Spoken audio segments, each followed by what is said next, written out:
ಎಲ್ಲರಿಗೂ teacher table ಚಾನೆಲ್ಗೆ ಸ್ವಾಗತ.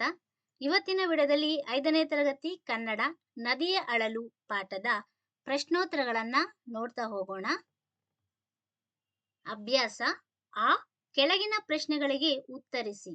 ಮೊದಲನೇ ಪ್ರಶ್ನೆ, ಯಾರಿಗೆ ಮಾಲಿನ್ಯದ ಸೋಂಕು ತಗುಲಿತು?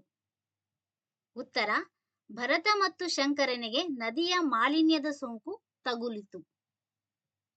ಎರಡನೇ ಪ್ರಶ್ನೆ, ಗೆಳೆಯ ಗೆಳತಿಯರು ಎಲ್ಲಿ ಸ್ನಾನ ಮಾಡಿದರು? ಉತ್ತರ, ಗೆಳೆಯ ಗೆಳತಿಯರು ಮಾಲಿನ್ಯದಿಂದ ತುಂಬಿದ ನದಿಯಲ್ಲಿ ಸ್ನಾನ ಮಾಡಿದರು. ಮೂರನೇ ಪ್ರಶ್ನೆ, ಸ್ನಾನ ಮಾಡಿದವರನ್ನು ಆಸ್ಪತ್ರೆಗೆ ಸೇರಿಸಿದವರು ಯಾರು? ಉತ್ತರ, ಸ್ನಾನ ಮಾಡಿ ಒದ್ದಾಡುತ್ತಿದ್ದ ಮಕ್ಕಳನ್ನು ದಾರಿಹೋಕರು ಆಸ್ಪತ್ರೆಗೆ ಸೇರಿಸಿದ್ದರು. ನಾಲ್ಕನೇ ಪ್ರಶ್ನೆ, ನದಿ ಮಧ್ಯದಿಂದ ಯಾರು ದುತ್ತನೆ ಪ್ರತ್ಯಕ್ಷಳಾದಳು? ಉತ್ತರ, ಕೊಳೆ ಕೆಸರಿನಿಂದ ಕೂಡಿದ ನದಿ ದೇವತೆ ನದಿ ಮಧ್ಯದಿಂದ ದುತ್ತನೆ ಪ್ರತ್ಯಕ್ಷಳಾದಳು. ಐದನೇ ಪ್ರಶ್ನೆ, ಮಕ್ಕಳು ಯಾರ ಸಹಕಾರದೊಂದಿಗೆ ನದಿ ಸ್ವಚ್ಛತೆಯ ಜವಾಬ್ದಾರಿಯನ್ನು ವಹಿಸಿಕೊಂಡರು? ಉತ್ತರ, ಮಕ್ಕಳು ತಮ್ಮ ಹೆತ್ತವರ ಹಾಗೂ ಊರವರ ಸಹಕಾರದೊಂದಿಗೆ ನದಿಯನ್ನು ಶುಚಿಯಾಗಿಡುವ ಜವಾಬ್ದಾರಿಯನ್ನು ವಹಿಸಿಕೊಂಡರು.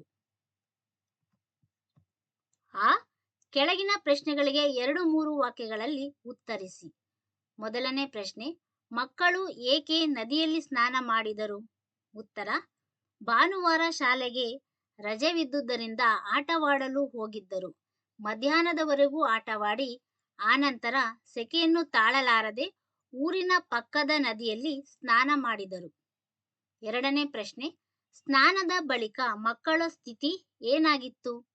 ಉತ್ತರ, ಸ್ನಾನದ ಬಳಿಕ ಮಕ್ಕಳ ಮೈಮೇಲೆಲ್ಲ ದಪ್ಪ ದಪ್ಪ ಗುಳ್ಳೆಗಳು ಎದ್ದು ವಿಪರೀತ ತುರಿಕೆ ಪ್ರಾರಂಭವಾಯಿತು. ನೋವು ತಾಳಲಾರದೆ ದಂಡೆಯಲ್ಲಿ ಬಿದ್ದು ಹೊರಳಾಡಿದರು. ಯಾರೋ ದಾರಿಹೋಕರು ನರಳಾಟ ಕಂಡು ಅವರನ್ನು ಎತ್ತಿಕೊಂಡು ಹೋಗಿ ಆಸ್ಪತ್ರೆಗೆ ಸೇರಿಸಿದರು. ಅವರ ಆರೋಗ್ಯ ತೀರಾ ಹದಗೆಟ್ಟಿತ್ತು. ಮೂರನೇ ಪ್ರಶ್ನೆ, ರೆಹಮಾನ್ ಜಲದೇವತೆಗೆ ಏನೆಂದು ಹೇಳಿದ? ಉತ್ತರ, ರೆಹಮಾನ್ ಜಲದೇವತೆಗೆ, ಈಗ ನೀನು ಕಲುಷಿತಗೊಂಡಿರುವುದರಿಂದ ನಿನ್ನ ನೀರನ್ನು ಕುಡಿಯಬಾರದಂತೆ, ನಿನ್ನಲ್ಲಿ ಸ್ನಾನ ಮಾಡಬಾರದಂತೆ ವೈದ್ಯರೇ ನಮಗೆ ಈ ವಿಚಾರ ತಿಳಿಸಿದ್ದಾರೆ. ಅಲ್ಲದೆ ನಮ್ಮ ಗೆಳೆಯ ಗೆಳತಿಯರು ನಿನ್ನಲ್ಲಿ ಸ್ನಾನ ಮಾಡಿ ಅಸ್ವಸ್ಥರಾಗಿ ಆಸ್ಪತ್ರೆಗೆ ಸೇರಿದ್ದಾರೆ ಎಂದು ಹೇಳಿದನು. ನಾಲ್ಕನೇ ಪ್ರಶ್ನೆ, ನದಿ ಶುದ್ಧವಾಗಿ ಹರಿಯುವಂತಾಗಲು ಏನು ಮಾಡಬಹುದು? ಉತ್ತರ, ನದಿಗೆ ಯಾವುದೇ ಬಗೆಯ ಮಲಿನ ವಸ್ತು ಸೇರದಂತೆ ನೋಡಿಕೊಳ್ಳಬೇಕು. ಕಾರ್ಖಾನೆಗಳ ರಾಸಾಯನಿಕ ಪದಾರ್ಥಗಳಾಗಲಿ ಊರಿನ ಸಮಗ್ರ ಕೊಳಚೆಯಾಗಲಿ ಯಾವುದು ನದಿಗೆ ಸೇರದಿದ್ದರೆ ನದಿಯು ಶುದ್ಧವಾಗಿ ಹರಿಯುವುದು. ಐದನೇ ಪ್ರಶ್ನೆ, ಜಲದೇವತೆ ನನಗಾಗಿ ನೀವೇನು ಮಾಡಬಲ್ಲಿರಿ ಎಂದು ನಿಮ್ಮ ಬಳಿ ಕೇಳಿದರೆ ನಿಮ್ಮ ಉತ್ತರವೇನು? ಉತ್ತರ, ನಾವು ಮತ್ತು ನಮ್ಮವರು ಎಲ್ಲ ಜನರಿಗೂ ಜಲದ ಬಗ್ಗೆ ನದಿಯ ಬಗ್ಗೆ ತಿಳುವಳಿಕೆ ಕೊಟ್ಟು ಹರಿಯುವ ನದಿಗೆ ಯಾವುದೇ ಬಗೆಯ ಮಲಿನ ವಸ್ತು ಸೇರದಂತೆ ನೋಡಿಕೊಳ್ಳುತ್ತೇವೆ ಎಂದು ಹೇಳುತ್ತೇವೆ. ಈ ಕೊಟ್ಟಿರುವ ಪದಗಳಲ್ಲಿ ಸರಿಯಾದ ಉತ್ತರ ಆಯ್ಕೆ ಮಾಡಿ ಬರೆಯಿರಿ. ಮೊದಲನೇ ಪ್ರಶ್ನೆ, ಮಕ್ಕಳ ಮೈಮೇಲೆಲ್ಲ ದಪ್ಪ ದಪ್ಪ ಗುಳ್ಳೆಗಳು ಎದ್ದು ಡ್ಯಾಶ್ ಪ್ರಾರಂಭವಾಯಿತು? ಉತ್ತರ, ತುರಿಕೆ ಪ್ರಾರಂಭವಾಯಿತು. ಎರಡನೇ ಪ್ರಶ್ನೆ, ಮಕ್ಕಳು ಬೆಳಗ್ಗೆ ಡ್ಯಾಶ್ ಹೋಗಿದ್ದರು? ಉತ್ತರ, ಆಟವಾಡಲು ಹೋಗಿದ್ದರು.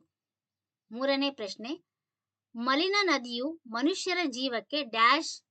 ಉತ್ತರ, ಅಪಾಯಕಾರಿ.